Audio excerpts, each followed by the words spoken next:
Olá para todos, sejam muito bem-vindos ao podcast Agrotalk. Eu sou Ângela Ruiz, produtora de conteúdo digital aqui na Climatempo, podcaster, e você está conectado comigo ao Agrotalk. Quero lembrar você também que os destaques da previsão do tempo, das notícias do clima para o agronegócio, você encontra no www.climatempo.com.br/agroclima. Não deixe de visitar a nossa página. Nas últimas semanas, o período chuvoso tem sido pauta do cotidiano brasileiro. Chuva, alagamento, queda de energia. No campo, para a plantação, a chuva mansa é boa e bem-vinda, mas os volumes exacerbados não. Como um plantio de soja e milho em andamento pode ser prejudicado por esses volumes de chuva? Nós vamos entender hoje aqui por que o período chuvoso atrasou e o que se espera desses prognósticos entre novembro e dezembro. Nosso convidado desta semana no podcast Agrotalk é César Soares, meteorologista da Climatempo, é responsável também por detrás das câmeras do conteúdo que chega aí na sua casa, da previsão do tempo do Jornal Nacional. César, seja muito bem-vindo aqui ao podcast Agrotalk. É uma honra receber você aqui. Imagina, Ângela, a honra é toda minha. Obrigado pelo convite e obrigado a todos também. Espero que a gente, nesse bate-papo, consiga trazer muita informação aí e planejamento também para o agricultor, tá? Sim, com certeza. Ô César, eu acho que é curioso da nossa parte, né? Eu estou recebendo você aqui pela primeira vez no podcast Agrotalk, estou te apresentando aqui, e é curioso para todos nós saber, né? É difícil ser um previsor, um meteorologista do principal jornal, né, do país, que é o Jornal Nacional? Olha, Ângela, vou falar uma coisa para você. Primeiro, assim, é a primeira vez que a gente conversa aqui nas câmeras, mas deixando bem claro que a gente troca muita figurinha aí nos bastidores, não é mesmo? Mas olha, Ângela, respondendo agora sobre ser o previsor, ser o meteorologista do Jornal Nacional, é uma responsabilidade enorme, né? Porque a gente está levando a informação meteorológica para milhões de brasileiros, né? Não só aqui no Brasil, mas também no mundo, por conta da Globo Internacional, né? Da Globoplay, que traz aí também essa informação para todo mundo, né? Então, os olhos também da previsão do Brasil tá aí para todo mundo por conta, né, do que a gente tem aí também divulgação internacional. Então, é lógico, é uma responsabilidade, é um trabalho, sim, bem pesado, né, de muito levantamento de informação, tanto meu quanto dos apresentadores do tempo, né, Eliana Marques, que está comigo todos os dias, né, então, essa dupla aí que trabalha bastante juntamente com o pessoal ali do jornalismo, o departamento de arte, também todo mundo que trabalha junto para a gente levar para casa das pessoas a melhor previsão do tempo para o país, né? Então eu vou aproveitar a sua visita aqui e essa sua experiência para a gente falar um pouco sobre essa questão do período chuvoso, que é tão importante nessa época do ano. Afinal de contas, a gente está na primavera, também é uma época muito importante para o produtor rural que está lá no campo, que começou, é claro, a semeadura da nova safra 24-25. Então, César, o clima, a gente sabe que ele é um fator bastante decisivo para uma produção agrícola, né? Sendo aí um balizador desse calendário, da velocidade dessa semeadura no campo e também da maturação, do desenvolvimento das lavouras até ela atingir o potencial produtivo dela. A gente sabe também que o calor é um fator determinante para uma safra de excelência. Mas o que a gente vê agora, nesse momento que a gente está vivenciando, é que o plantio começou nas áreas agrícolas, mas demorou para esse plantio iniciar, para ele startar, porque a gente lá atrás, lá em setembro, a gente ainda observava uns dias de bastante calor, com altas temperaturas e muita secura. E aí a gente esperava essa chuva e essa chuva que não vinha. O período chuvoso, a gente pode dizer que ele atrasou. E eu quero saber por que ele atrasou, porque esse processo lá no campo, ele requer boa umidade, boa luminosidade e uma regularidade hídrica necessária para a cultura prevalecer no campo. Então, explica para a gente por que esse período chuvoso atrasou e se a gente pode dizer agora que ele chegou de vez. Bom, Ângela, eu acho que a primeira coisa que a gente tem que mencionar, né, que não foi uma constatação só da agricultura, né, desse atraso no período chuvoso, mas também de outros departamentos além da Climatempo, né, nós tivemos também, né, era uma previsão que a Climatempo já tinha colocado, né, em pauta que esse período chuvoso ele ia atrasar, e isso foi também visto nas principais bacias da região centro-oeste do Brasil, da região sudeste, a região de Furnas, aí também com níveis mais baixos, as áreas também produtoras lá do centro-oeste do Brasil, com condição de seca severa e seca intensa sendo observada no final de setembro, né, segundo os mapas do Centro Nacional de Monitoramento e Alertas de Desastres Naturais. Então, todo esse processo, né, era corroborando com aquilo que a gente tinha falado já ao longo do mês de agosto, né, o Vinícius já tinha comentado isso também, né, Vinícius, climatologista, né, o nosso principal meteorologista responsável pela previsão climática aqui da Climatempo, ele já havia mencionado que esse período chuvoso ele ia atrasar, né, e muitos dos agricultores também que são clientes da Climatempo ligaram para a gente para ver se isso estava mesmo se desenhando, né, para tentar buscar alternativas, e infelizmente foi isso que a gente observou, né, também em outros fatores, né, atmosféricos e também de solo, que acabaram, né, desenhando a situação aí um pouco mais complicada. Mas, bom, voltando para o que você me perguntou, que é em relação o porquê do atraso. Porque, basicamente, Ângela, a gente não tinha ainda, né, a presença dos sistemas tradicionais de primavera aqui, né, circulando pela região mais central do Brasil. A gente não tinha corredores de umidade, inclusive o corredor de umidade principal, né, que se desenvolve ao longo do mês de setembro, né, que são aqueles jatos de baixos níveis que nós, meteorologistas, sempre comentamos, né, que transporta a umidade da região norte para a região sudeste, sudeste e também para o sul do Brasil,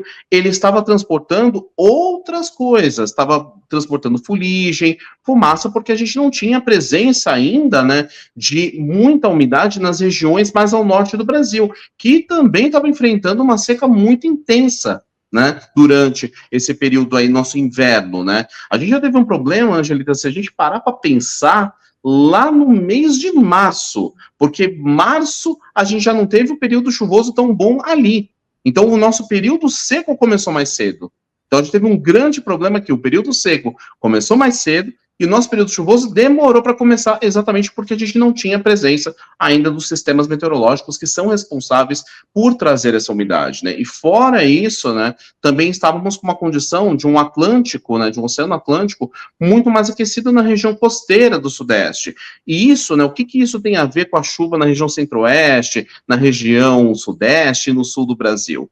Quando a gente não tem, né, variação de temperatura na região costeira, a gente não tem tanto avanço de frentes frias intensas. Faltou frente fria para trazer o quê? A canalização da umidade da região norte, para poder promover a circulação de áreas de instabilidade nas áreas centrais do Brasil. Então, nesse processo, a gente acabou tendo uma condição de atraso de chuva. Então, o que a gente está observando agora acontecendo, esse excesso de chuva que está acontecendo na região do Distrito Federal, na região de Goiás, na região de Mato Grosso, que está chovendo dia sim, dia também, Mato Grosso do Sul, grandes relatos de grandes temporais acontecendo. Isso já era para ter acontecido desde o final do mês de setembro. E só está acontecendo agora. Então, esse que é o nosso grande problema, né? Então, atrasou o período chuvoso e, com certeza, atrasou também todo o calendário que estava associado a essa chuva que precisava vir, Ângela. César, a atmosfera, ela não funciona como uma virada de chave, né? Não é porque a primavera começa num dia, no outro dia a atmosfera já absorveu essa informação. Nossa, virou a chave, trocamos de estação e tudo acontece. A atmosfera, ela tem um tempo, né, para se condicionar à nova estação. E a gente viu que dessa forma, agora, quando a primavera começou, ainda teve esse atraso também está relacionado, né, a todos esses sistemas e dessa atmosfera cíclica, né? Dessa atmosfera que demora um pouco para responder aos estímulos do oceano, para entender que a gente está com maior período de sol. Então, além disso, né, que já é um processo que faz com que a gente não tenha tanta regularidade de chuva durante, né, a primavera, nós também tivemos a presença de grandes bloqueios atmosféricos. A gente tem que lembrar que o excesso de calor, que também foi um grande vilão aí dos agricultores, que nós sabemos, também estava associado a essa ausência de chuva, que são grandes massas de ar seco que estavam predominando nas áreas mais centrais do Brasil. Então, não deixava nenhuma frente fria, nenhuma entrada de massa de ar polar favorecer essa troca, favorecer essa queda na temperatura e também, porventura, trazer a tão esperada chuva, né, que não veio. Então, nesse processo, a gente acabou tendo o quê? As ondas de calor, que a Climatempo tanto noticiou aí no nosso site, também no site do Agroclima. Então, tudo isso está aí relacionado com o desequilíbrio que nós tivemos, né, durante esses últimos meses. Então, nesse processo, a gente teve aí vários impactos associados, Ângela. Ô César, a gente já pode dizer que o período, então, chuvoso já chegou de vez? Agora sim, entendeu? Agora, com certeza, não só nós estamos falando isso, mas com certeza o agricultor já deve ter percebido isso também, né? Porque agora muitos deles, né, olham e falam, tá, beleza, tá chovendo e não para de chover. A gente tem relatos aí de muitos agricultores falando, gente, quando agora para de chover que eu preciso de uma janela, né? Sim. E o problema está sendo exatamente nisso, né? Agora o que a gente tem não é que está chovendo tudo aquilo que não choveu, gente, deixando bem claro. Acontece que os sistemas, eles finalmente se desenvolveram e agora a gente está com uma condição de regularidade e permanência desses sistemas muito maior também, né? Então, corredores de umidade já estão mais presentes nas áreas centrais do Brasil.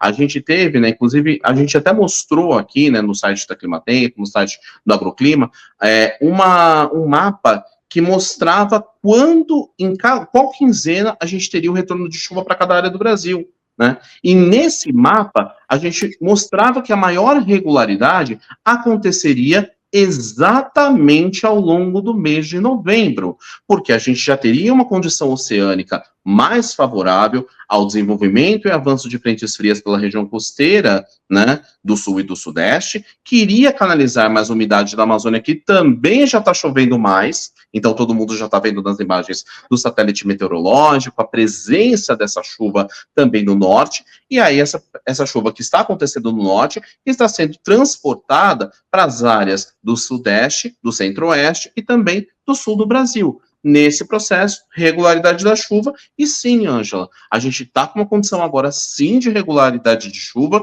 e dificilmente a gente vê a entrada aí ao longo dos próximos meses de sistemas que tragam aí uma condição de bloqueios ou até mesmo, né, de estiagem novamente, né? Os mapas de seca de todos os departamentos que estudam a seca no Brasil já também mostram uma melhora nessa condição, né? Uma amenizada em relação às secas que a gente observava ao longo do mês de setembro, ao longo do mês de agosto. Então, essa regularidade é muito bem-vinda, sim, só que está acontecendo também com uma intensidade muito severa, um pouco complicada, não é mesmo? Ou seja, o jogo virou.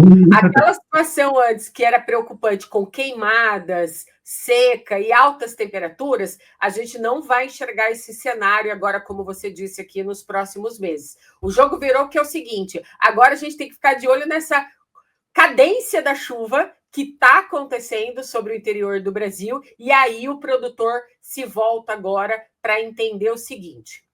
A soja, por exemplo, ela possui um ciclo médio de 90 a 120 dias de cultivo. O processo é assim, César, basicamente. São 3 grandes fases: vegetativa, né, depois do plantio, vegetativa, reprodutiva, maturação. Em seu ciclo, a soja ela necessita de volumes de chuva aí na ordem de 550, 650 milímetros nesse ciclo, né, no total desse ciclo. O milho, no ciclo médio, de 115 a 130 dias, necessitando aí de 400, 700 milímetros para o ciclo todo. Então, essa chuva não pode, em hipótese alguma, vir concentrada de uma única vez. Imagine 400, 700 milímetros para o ciclo médio desse milho, né? Tudo de uma vez só. Ela necessita ter aquela cadência, né? aquela coisa que o produtor fala assim, aquela chuvinha todo dia de tarde ou todo dia de noite para cada fase da planta, principalmente na fase reprodutiva, mas a gente sabe que também não é assim, né? O clima não é assim, choveu aqui agora segura, para, né? Não é assim que as coisas funcionam. Eu queria saber o seguinte, como que o produtor pode, né, através dos mapas da Climatempo, fazer uma estratégia, né? Eu queria mostrar aqui agora aquele mapa de planejamento de médio a longo prazo, que a gente pode... Ali ele traz, né, umas informações importantes para o produtor planejar do 7º dia para frente. Vamos falar um pouquinho dele? Não, com certeza, Ângela. A Climatempo ela disponibiliza esse produto não só do acumulado mensal, mas também dos acumulados semanais, o que é bem interessante de o agricultor ter acesso a essa informação, e com certeza, né, todos os nossos clientes eles têm esse acesso, para ele saber se aquela semana é uma semana boa para semeadura, se é uma semana boa para colheita, se é uma semana boa para manejo de terra. Então, tudo isso, né, vai estar associado não só à condição de chuva, mas também outras variáveis meteorológicas que nós temos de temperatura, de umidade no solo, todo esse processo para que ele tenha, né, condições de poder de decisão em cima daquilo que a gente está gerando, em cima daquilo que nós estamos observando ao longo das próximas semanas. Então, esse que é, com certeza, o nosso objetivo com informação meteorológica para o campo, né? Ter uma ferramenta para poder planejar quais são as atitudes que nós devemos tomar naquela semana. E com certeza os produtos que nós temos, né, não só os mapas, mas também as previsões pontuais, elas trazem para o agricultor também, né, uma condição de, é nessa fazenda que eu vou ter um volume de chuva expressivo para poder começar um certo processo, é nessa outra fazenda que eu vou ter uma condição de um período de estiagem um pouco maior para trazer outro tipo de manejo. Então, esse é o principal objetivo dessas ferramentas, né, dessas informações meteorológicas, serem ferramentas para decisão.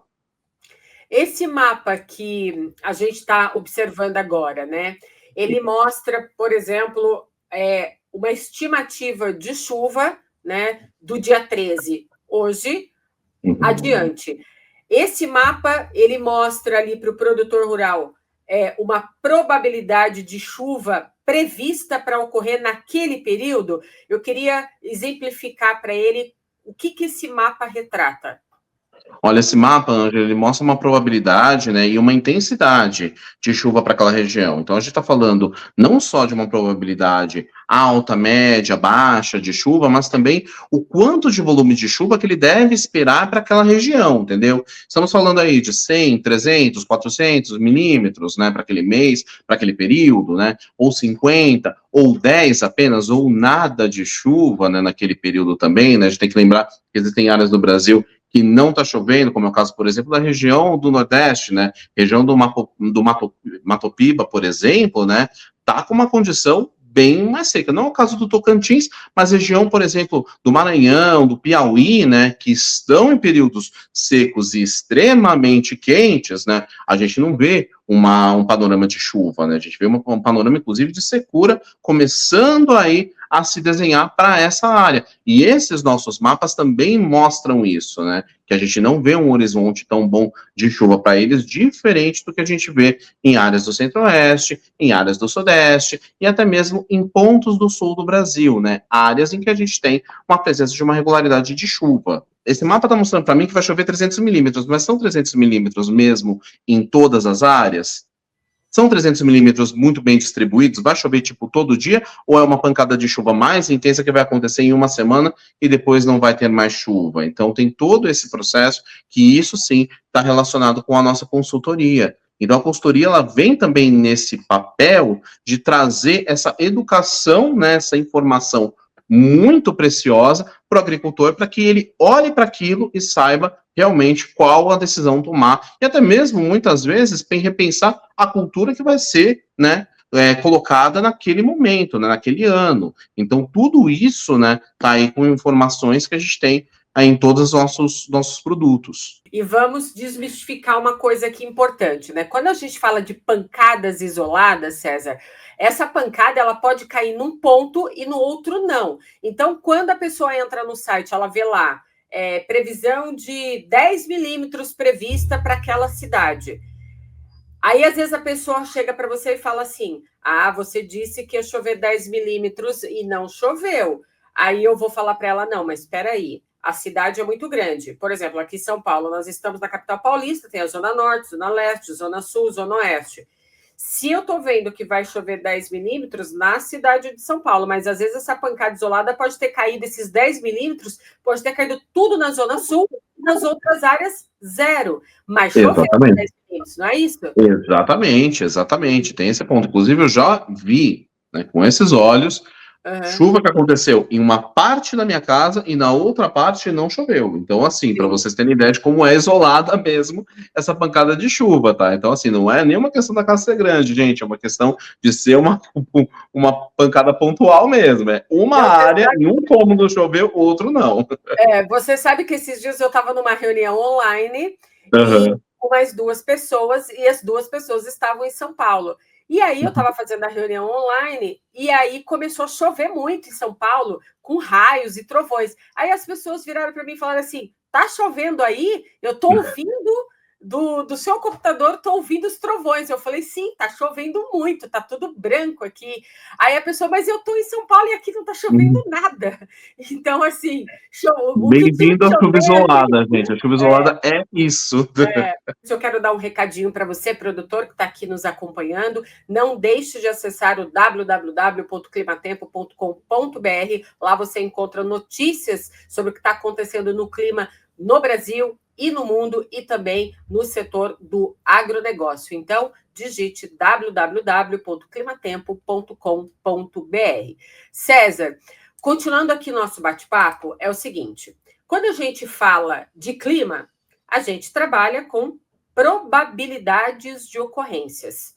A gente está vivendo um momento que é a primavera, com uma laninha fraca. Temos aí, qual que é a sua visão de campo, conversando com os colegas meteorologistas, sobre os mapas futuros? Eles apontam alguma anomalia hídrica ainda nessa primavera, ainda no início de dezembro também? Lá em dezembro a gente vai passar também para o verão.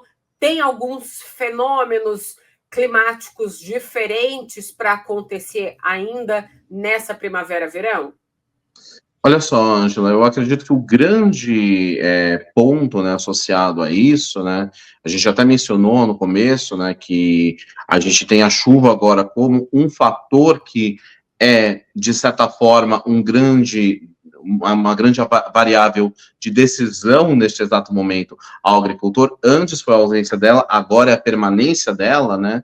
Então, o que a gente vê ao longo dos próximos meses, né, é que a gente ainda vai ter a presença, assim, de muita circulação de umidade nessas áreas centrais do Brasil. Então, tanto nesses últimos dias de primavera, quanto, né, o que a gente ainda está prevendo para o verão, para o início do verão, né, em dezembro e em janeiro também. Em dezembro e janeiro, uma condição mais aquelas pancadas de fim de tarde, sabe, que é algo mais tradicional da estação. Nessa primavera, nesse final de primavera, ainda a presença, né, de cavados, de sistemas de baixa pressão, frentes frias, corredores de umidade, que vão garantir, né, essa presença de chuva até mesmo que frequente, né, até mesmo que persistente em várias áreas. Só que aí existe um problema também associado a isso, né? A gente está com algumas áreas do Brasil com menos períodos de sol, e como você mesma disse, a gente precisa, para ter um bom desenvolvimento, de chuva, sim, para o agricultor, mas também de período solar, para que a gente tenha um desenvolvimento, sim, da planta.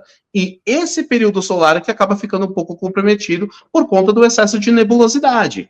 Então, esse excesso de nebulosidade que está trazendo essa solução para seca, também está trazendo um outro grande problema que está aí também tapando muito esse sol. Então, isso é uma coisa que a gente está observando agora para esses últimos momentos da primavera, né, até o final desse mês de novembro, início do mês de dezembro também, né, no país, mas algo que deve ser aí também um pouco mais esparso, eu diria, ao longo do nosso verão, Ângela. Sim. Ô César, uma curiosidade, né? Muita gente, às vezes, não lembra, mas em novembro de 2023, a gente vivia um dos novembros mais extremos já registrados do Brasil, né? Não só por temperaturas extremamente elevadas, mas também por eventos de chuva, né? Então, lá em novembro de 2023, ano passado, a gente estava com a atuação de um El Niño, né? Que contribuía para essas fortes ondas de calor aqui no Brasil. Então, a gente, lá em novembro de 2023, a gente viu temperaturas acima de 40 graus sendo registradas em algumas localidades brasileiras, inclusive no norte de Minas Gerais. Até aqui em São Paulo também a gente registrou temperaturas acima de 37 graus. E também tivemos chuvas ocorrendo sobre o país lá em novembro de 2003, né? A gente viu aquela chuva de quase 600 milímetros, né? Em alguns locais do Rio Grande do Sul e de Santa Catarina. E agora, novembro de 2024, a gente totalmente diferente, não temos El Niño, o que a gente tem é uma laninha fraca, né? Mas o que manda também nessas condições atmosféricas é a temperatura do oceano. Para quem está na cidade e para quem está no campo, e para quem está de olho nas informações meteorológicas, que precisa criar um planejamento estratégico, também tem que prestar atenção nessas informações adicionais, quando a gente traz para dentro do site, para dentro das informações de um grande jornal, de um veículo de comunicação, essa tendência da temperatura do oceano, isso também tem que ser trabalhado junto com vocês, junto com essas informações. É importante prestar atenção nisso? Com certeza, Ângela, sem sombra de dúvidas. Inclusive, para o agricultor que já está mais, digamos, calejado nas informações meteorológicas, ele já pergunta isso para a gente durante a consultoria, né? Ele liga e fala assim, tá, a gente vai ter El Niño, vai ter Laninha, se for igual o El Niño do ano tal, eu tô bem, tô feito. Mas é a mesma condição? E é essa informação que eu acho que a gente está trazendo hoje, né, não só para os jornais, né, de rede, né, mas também aqui para o site da Climatempo com mais afinco. Sempre fizemos isso, mas agora a gente faz de uma forma muito mais, né, preciosa, eu diria, né, que essa análise, para que o agricultor, né, e para que todos os setores que dependem dessa informação tenham também uma resolução maior, uma informação a mais, para saber o que está acontecendo, né? Se a gente está com uma condição de El Niño e se esse El Niño ele vai acarretar em grandes transtornos, ou se a gente está com uma laninha e essa laninha vai acarretar em outros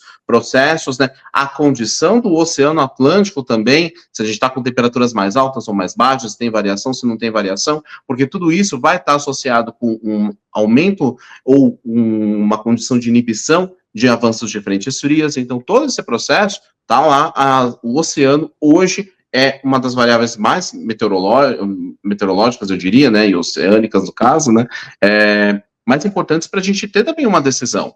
Então, essa informação tá lá para o agricultor, mas não só a informação jogada, é uma informação que vai estar lá também atribuída a outros pontos que devem ser levados em consideração para que você tome uma decisão, né? Então, todo esse processo, ele vai estar lá sempre para o agricultor tomar a sua decisão. Para a gente fechar esse bloco, né? Quais as expectativas desse clima para até aí mais ou menos dezembro? E se a gente pode finalizar aqui o quadro falando nesse bloco que novembro de 2024 começou com muita chuva no Brasil, a gente tem ainda uma segunda quinzena de novembro pela frente. Se essa chuva, se esses corredores de umidade ainda vão ser observados com essa cadência sobre o país aí nesse finalzinho de segunda quinzena de novembro, e a perspectiva do clima aí para o início de dezembro. Eu sei que essas informações elas têm que ser revistas sempre, né? A gente fala aqui hoje, mas é necessário que o produtor fique de olho sempre nessa atualização semanal. Mas conta um pouquinho para a gente dessa sua visão. Não, com certeza, Ângela. Olha, o que a gente vê, inclusive, né, com as variáveis meteorológicas agora, nesse exato momento, pensando em chuva, pensando em temperatura, é que a gente vai ter, sim, essa regularidade da chuva se perpetuando ao longo do mês aí, dessa segunda quinzena de novembro, e também nesse início de dezembro. Ainda está tudo funcionando como deveria estar funcionando desde o final do mês de setembro, que fique bem claro. Então, assim, esse atraso que você disse, que inclusive é até importante, né, a gente falar não só, né, pensando em agricultor, mas também pensando em pessoas que consomem esses produtos, né? Nós também, né, que consumimos o agro, isso tende a ficar, ó, mais caro também. Esse atraso todo vai fazer com que a gente tenha também um encarecimento, um impacto, né?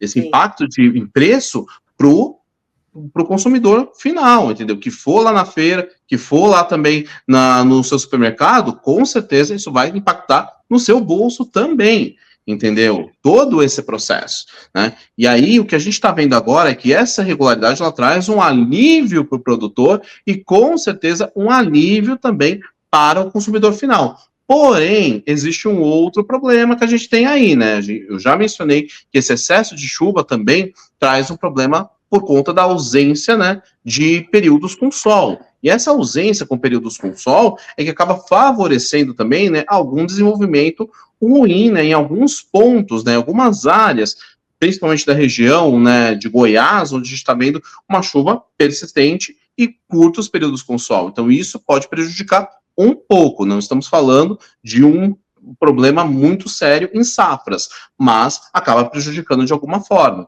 Tá? Então, esses pontos são os pontos que a gente tem que pensar, né, até pelo menos aí o início da segunda quinzena do mês de dezembro, pelo menos.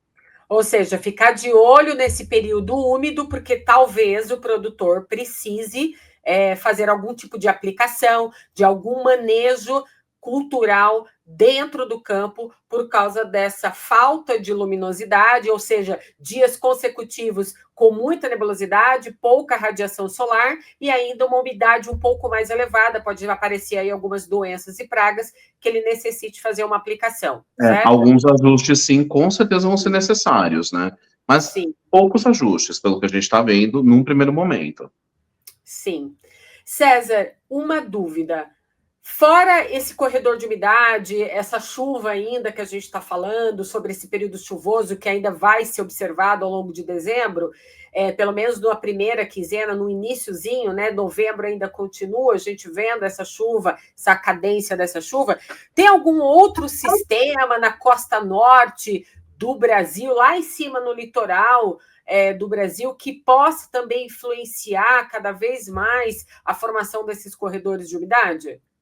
Então, a gente tem, né, que todos esses corredores de umidade, né, na região norte do Brasil, eles começam no Oceano Atlântico, né, por conta aí das circulações de ventos mais úmidos, que inclusive, né, podem dar origem à zona de convergência intertropical. Só que a zona de convergência intertropical, pelo que a gente está analisando, ela vai tender a ficar mais ao norte, né, não vai pegar tanto as áreas mais do norte e do nordeste. Ela vai ficar um pouco mais ao norte mesmo, na região mais central, na região mais central,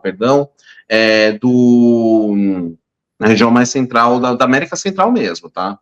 Então, essa área, região da América Central, ela deve ter a presença desse corredor de umidades, mas não significa que a gente não vai ter esse corredor de umidade para as áreas da região aqui do norte do Brasil. A gente tem vento mais úmido circulando por lá, sim, e favorecendo também o corredor de umidade que chega até o sul e o sudeste, né? Então a gente vai ter essa presença, sim, só que não com a presença de uma zona de convergência intertropical que traga chuva para a metade norte do Nordeste, o que é um problema, porque essa umidade acaba adentrando até mesmo nas áreas, muitas vezes, até do interior do Nordeste, né, favorecendo uma chuva na região do Mato Piba, por exemplo, em parte do Mato Piba, por exemplo. Só que o grande problema é que a gente está com as águas do Pacífico Equatorial mais frias. E nesse processo, inicialmente, que a gente está vendo agora, né, a gente não está com uma condição tão favorável à chuva para as áreas do Nordeste, muito pelo contrário.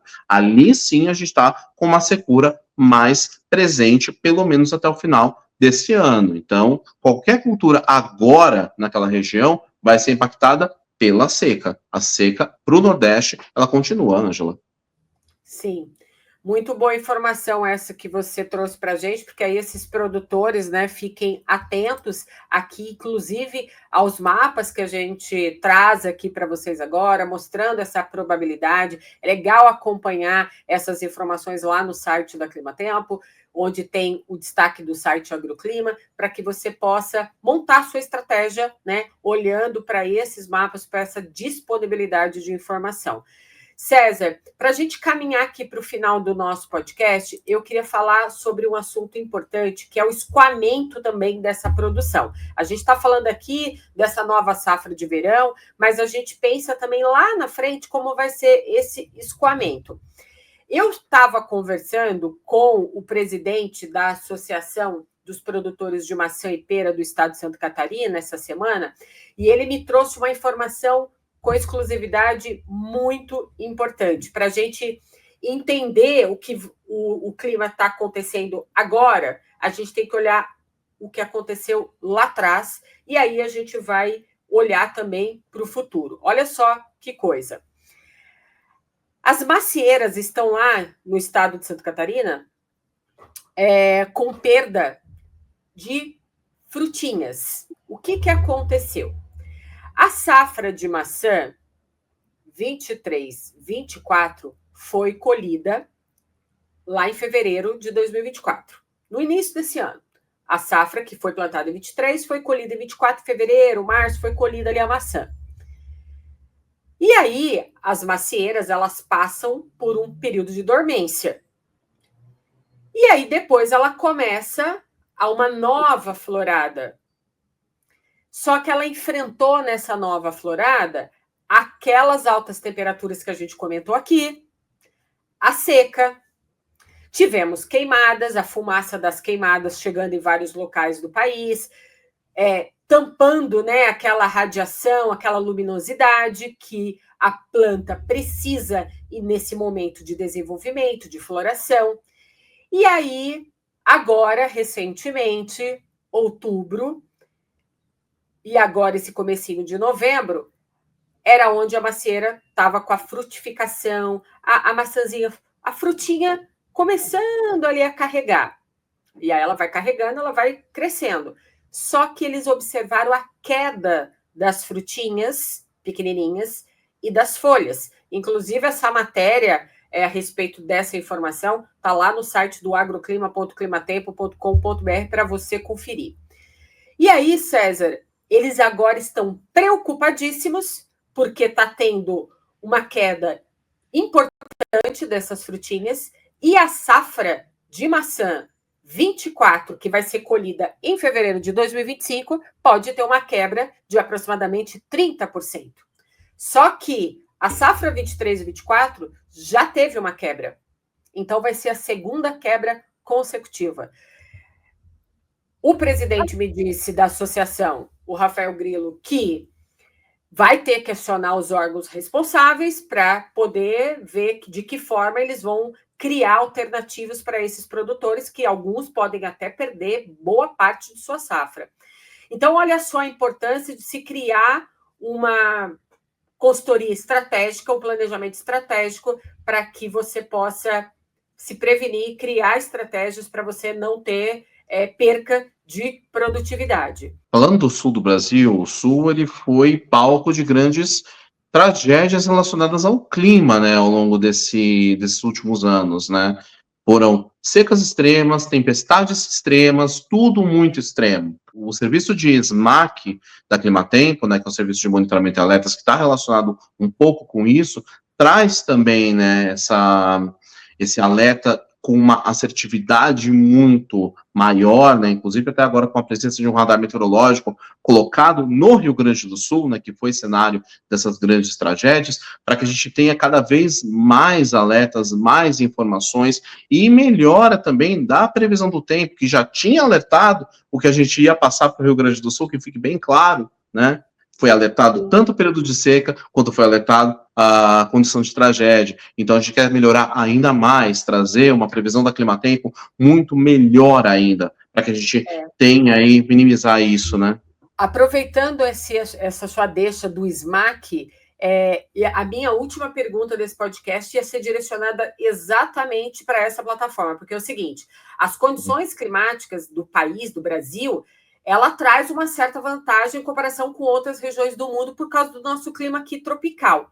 Então, por conta desse fator, a gente consegue, né, dentro dessa consultoria meteorológica futura, né, poder auxiliar nessa estratégia. Vamos mostrar aqui o SMAC, que é essa plataforma. Eu queria que você falasse um pouquinho dela, como que uma pessoa que está na cidade pode se beneficiar dessa plataforma e para quem está no campo também poder se beneficiar dessa plataforma. O que essa plataforma mostra, o que ela traz, como que você pode utilizar essas informações dessa plataforma?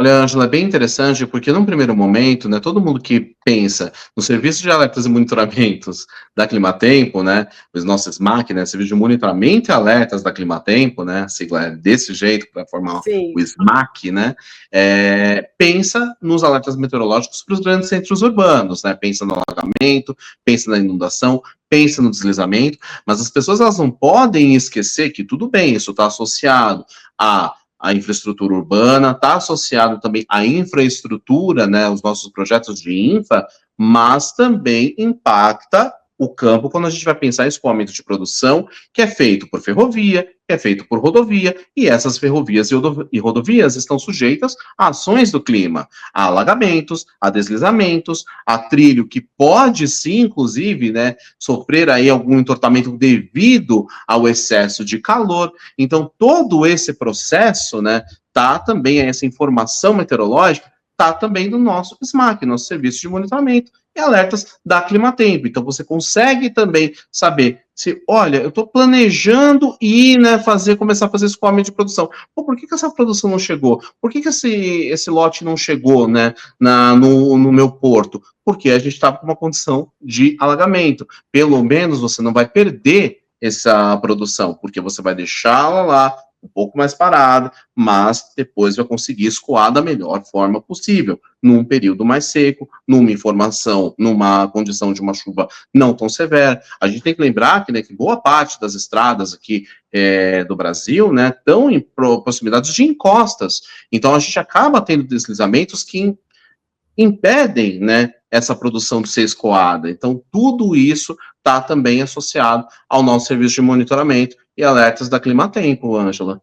Ou seja, César, o SMAC, então, ele também pode colaborar para que os profissionais que trabalham lá na Zona Franca de Manaus, por exemplo, que trabalham com a linha branca e que precisam escoar esses eletrodomésticos, fazer um planejamento para não sofrer, por exemplo, com a baixa dos rios, porque a gente teve esse ano, no meio do ano, né, muita seca, temperaturas altas, o nível do rio baixou. Então, quando você tem essa informação antecipada, você consegue planejar a saída de escoamento desses eletrônicos, dessa linha branca, para que ele saia daquela região o mais rápido possível, para que ela chegue nos grandes centros e o grande centro não deixe de ter a mercadoria ali, por exemplo. É um exemplo, então, da utilização desse monitoramento.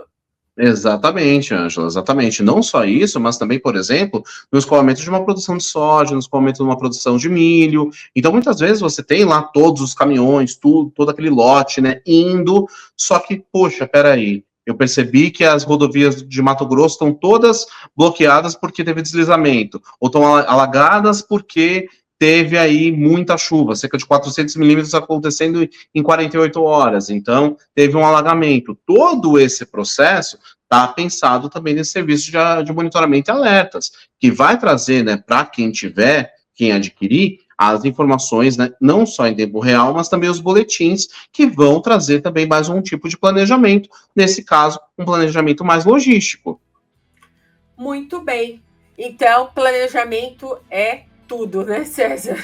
Com certeza. A palavra que a gente mais usou aqui, né? Com certeza. Com certeza. E vamos, então, nos planejar aí para o próximo mês, que vai ser dezembro. Eu sei que vocês, meteorologistas, vão estar debruçados aí para fazer as análises do próximo mês, para acompanhar. Os produtores que estão aqui nos ouvindo, acompanhem as informações no site do agroclima.climatempo.com.br, também no site www.climatempo.com.br. E é claro, essas atualizações vão sendo feitas também semanalmente, tem destaques de notícias ali para você não ser pego desprevenido. Planejar é tudo, planejar com antecedência. César, meu muitíssimo obrigada aqui pela sua participação aqui no podcast Agrotalk. Espero receber você aqui muito mais vezes, trazendo aqui para nós essa sua experiência, esse seu conhecimento, e bom trabalho para você. Ângela, eu que agradeço o convite, esse bate-papo que foi delicioso com você e com você também que está aí do outro lado. Espero que a gente tenha trazido todas as informações, né, necessárias para planejamentos. Mais uma vez, vamos encerrar com a palavra do ano aqui no Agrotalk, com certeza, e a palavra dos próximos anos também, sem sombra de dúvidas. Ângela, muito obrigado e até uma próxima. Eu espero o próximo convite, tá? Pode deixar. Vamos falar aí de como vai ser aí 2025, em breve, né? Vamos trazer informações aí, porque a curiosidade também já está todo mundo querendo saber como que vai ser aí o período do final do ano. César, obrigada e até a próxima. Até. Tchau, tchau. Tchau.